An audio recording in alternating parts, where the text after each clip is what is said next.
Hello friends. मैं doctor R के श्वेता।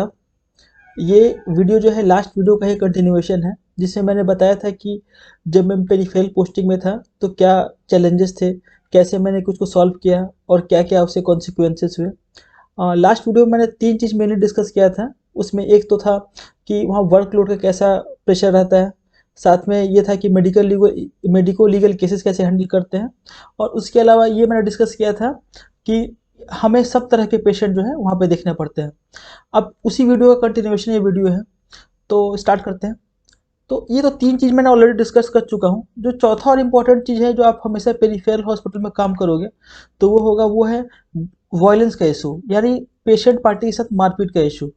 देखिए, आप अगर ध्यान से देखोगे तो जितने भी डॉक्टर्स के ऊपर वायलेंस होते हैं उसमें एक लार्ज अमाउंट जो होते हैं वो पेरिफेरल हॉस्पिटल में, यानी PHC, CHC, sub division hospital या डिस्ट्रिक्ट हेडक्वार्टर हॉस्पिटल में होते हैं।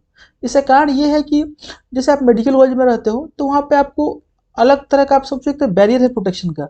मतलब गार्ड रहता है और भी ढेर सारे तुम्हारे को पीजी रहते हैं। लेकिन अगर हम लोग पेरीफेरी हॉस्पिटल में काम करते हैं तो वहाँ पे सिर्फ एक आप रहते हो और एक गार्ड रहता है, बस यही दो लोग रहते हो। और देखो, मिसहैप्स तो यार हर जगह हो सकता है।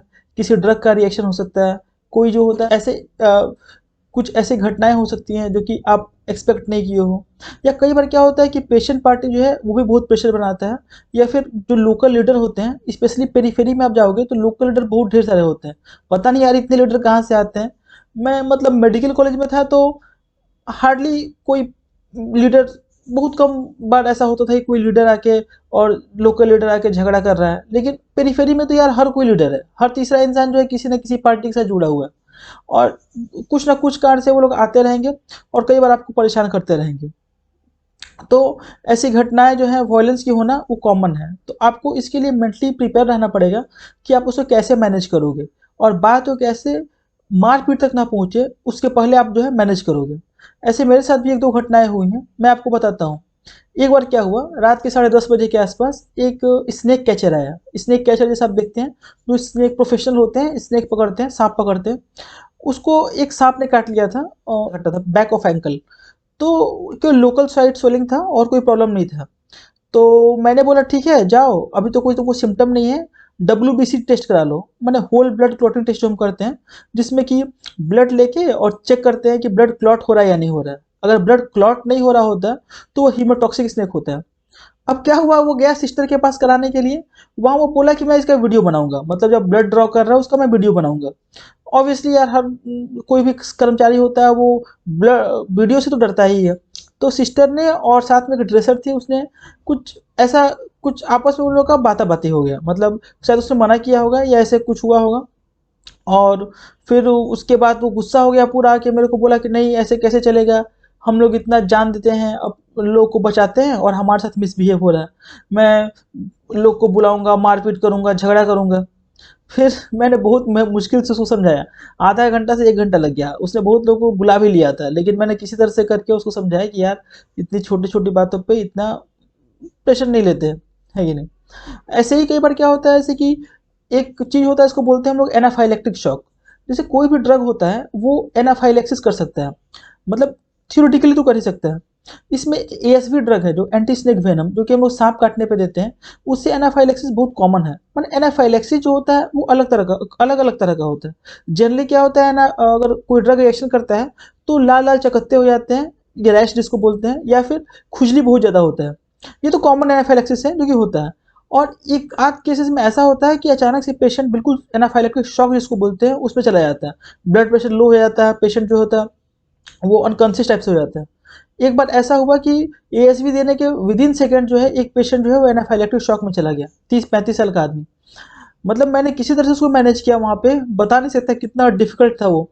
वहाँ पे मेरे को एविल और डेक्सोना तो मिल गया, डेक्सोना ऑब्वियसली देना पड़ा क्योंकि हाइड्रोकोर्टिसोन वो जाता, उसको डाइल्यूट करो लाओ, मिलेगा या नहीं मिलेगा, इससे बहुत प्रॉब्लम रहता है, तो मैंने उसमें डेक्सोना दे दिया था उसको।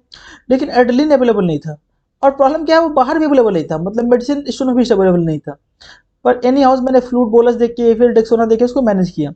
उसके बाद से एक बार और मैं दोबारा एनाफाइलेक्टिक शॉक को फेस किया, जिसमें एक पेशेंट को सेफ्ट्राजोन का इंजेक्शन देने के बाद हो गया था।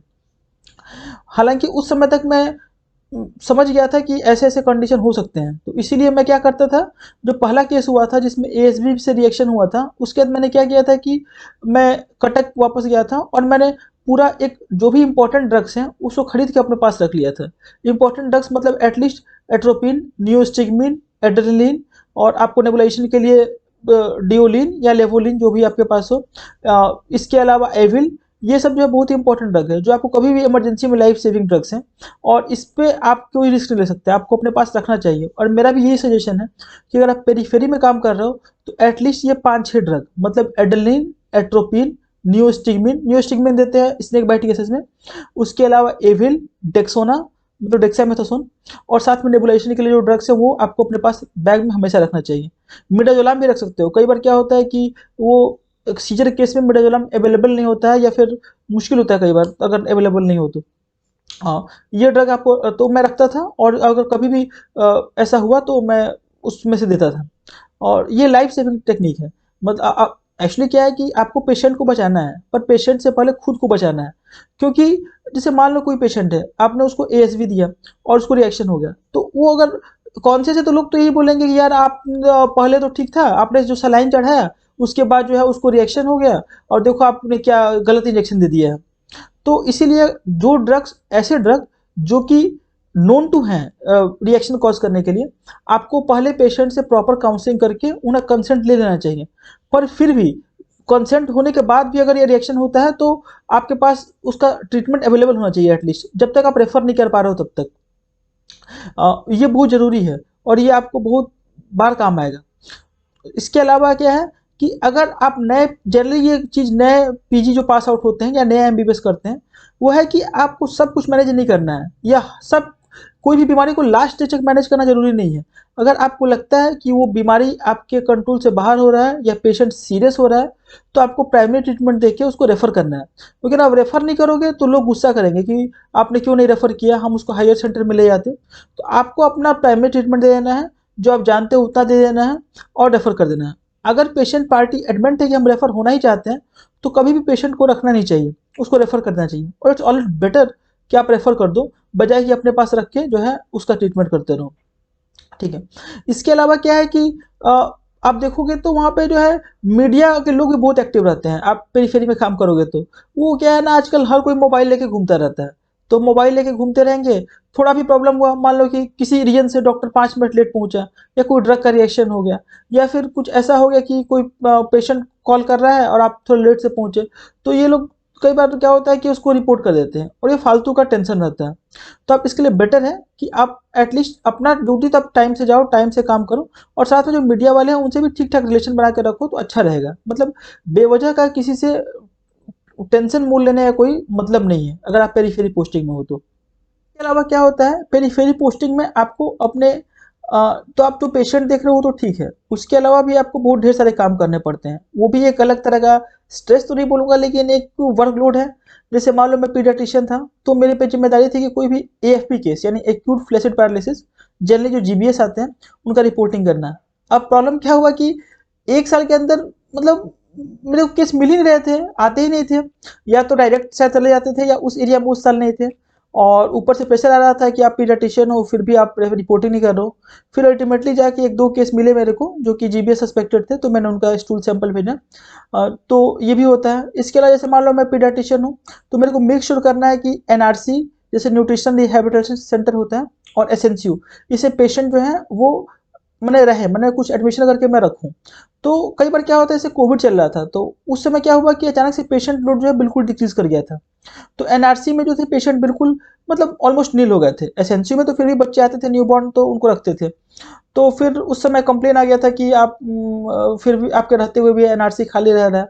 तो ये सब भी आपको देखना पड़ता है। इसके अलावा कुछ रजिस्टर होता है, उसको भी मेंटेन करना पड़ता है। कई बार क्या होता है कि ऐसा ऐसा चीज़ आपके साथ में प्रॉब्लम आएगा जो आप सोचे नहीं होगे।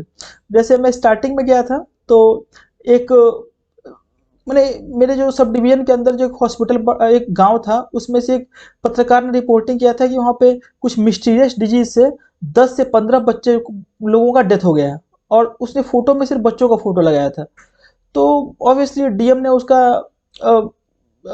उसको देखा और उसने एक टीम बनाया, जिसे एज ए पीडियाट्रिशियन मेरे को भेजा। मैं जब वहाँ गाँव गया तो आप विश्वास नहीं करोगे, एक भी बच्चे का डेथ नहीं हुआ था।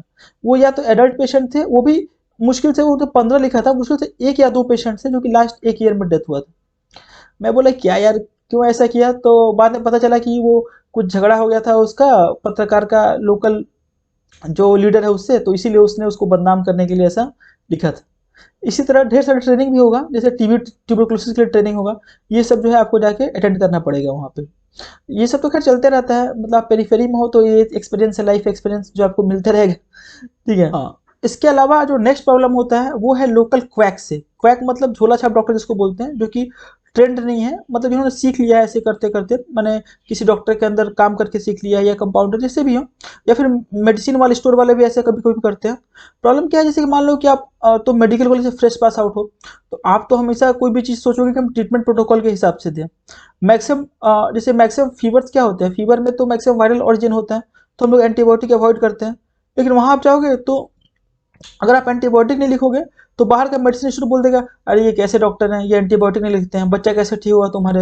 अब प्रॉब्लम क्या है कि कोई भी वायरल फीवर 4-5 दिन तो रहता ही है, तो वो 5-4-5 दिन जो है वो पेशेंट आपके पास बार बार आते रहेगा, और आप उसके दिमाग में ऐसा हो जाएगा कि डॉक्टर जो है इनको कुछ आता नहीं है, ये एंटीबायोटिक नहीं लिखते हैं, ये ट्रीटमेंट नहीं देते हैं सही से। इसी तरह क्या है कि बहुत लोग बोलेंगे केवल हमको इंजेक्शन दे दो, मतलब हम कुछ नहीं चाहते, मेरे को आप इंजेक्शन दो।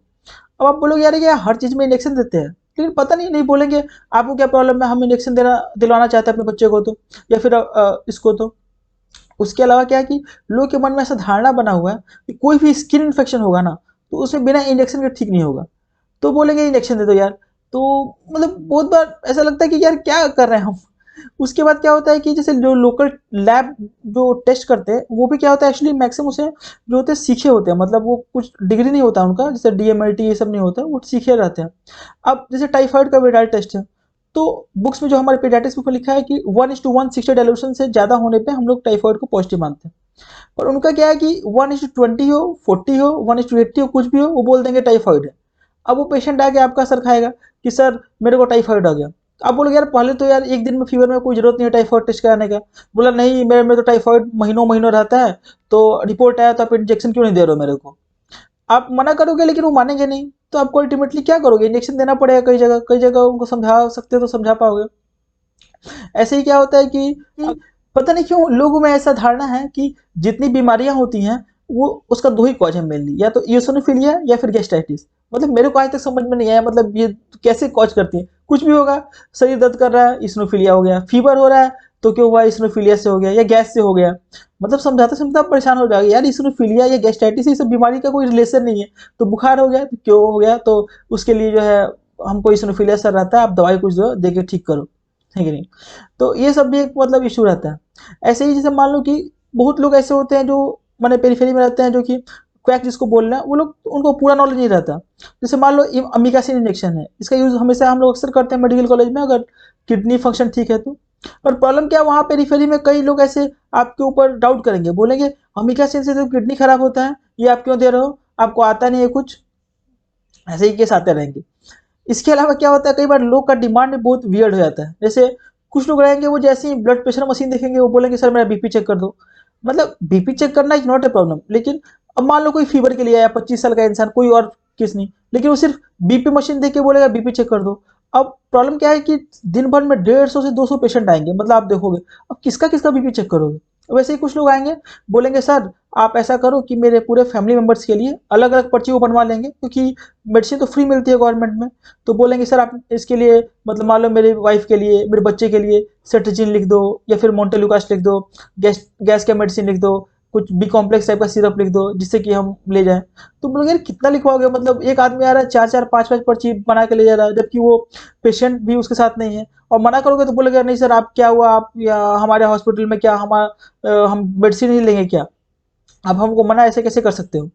अब ऐसे ही है, कुछ लोग होंगे जो कि आपका बात जो है वो मानेंगे ही नहीं, मतलब जैसे कि मानेंगे नहीं, मतलब वो ऐसा डिमांड करेंगे। जैसे कि एक मैं स्टार्टिंग में गया था तो एक फीमेल आई, मैंने उसका बीपी चेक किया, हाई था। मैंने बोला तुम्हारा यार ब्लड प्रेशर तो ज़्यादा है, कौन से मेडिसिन खा रहे हो। तो उसने बोला सर जो हॉस्पिटल में अवेलेबल है वही मेडिसिन मैं खाती हूँ। तो मैं बोला यार हॉस्पिटल में 3 मेडिसिन अवेलेबल है, एम्लोडिपिन है, टेलमिसर्टन है, तो एटेनॉल है। तो बोले नहीं आपको क्या पता, आपको कुछ पता ही नहीं है, आप नए हो आ लगते हो, वही जो येलो वाला मेडिसिन है ना वही मैं खाती हूँ। अब बताओ यार मैं इसमें क्या ही कर सकता था, है ही नहीं। तो ये सब प्रॉब्लम जो है होते रहती है।